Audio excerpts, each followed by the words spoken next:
台中第2条捷运的南线虽然伫今年6月动工，也毋过目前是只有1条热线在营运，嘛过会了钱。台中捷运公司是预估讲明年度会过了6亿5800多万哦。台中市政府嘛表示讲，今年35亿资本额恐惊就会用了，所以未来会分3年度来争取20亿营用。民众坐台中捷运往回台中市区，不过民众讲，目前捷运敢若1条路线伤少啦。有网络当然是比较好了，四通八达，对不对？既然要做，那就是早点规划，早点做啊。台中捷运第2条南线虽然伫今年6月26动工，不过预计2034年才会完工通车。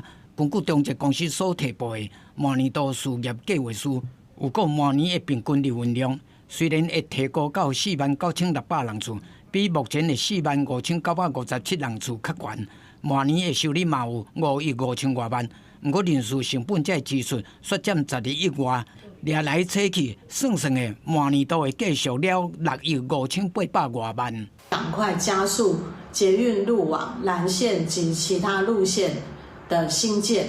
那接下来也应该要提出包括异业结盟等等新的创收方案。你自己看我们绿线捷运，我们的捷运站有没有办法做生意？通通没有。现在人潮就是钱嘛。结果我们把钱就是看着他就白白的离开，就是叫他赶快走，不要在这边停留。议员讲，目前中捷公司资本额是35亿，有过今年就会用较大。目前捷运绿线站体商业空间无够，因为是以快速疏散人群做考虑。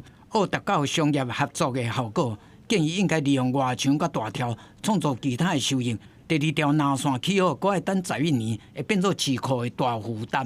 比如说类似捷运的干线公车的接驳转乘，然后每个车站呢，公共自行车也好，或共享机车也好，它的接驳转乘能够做得更完整的话，我相信可以减少相关的亏损。学者认为讲，目前应该要加强其他运具的辅助，嘛要加强转运的功能，提升民众坐车的意愿，搁用地方政府的财务配套来降低亏损。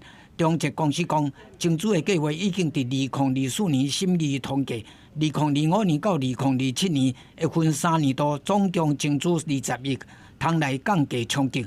记者综合报道。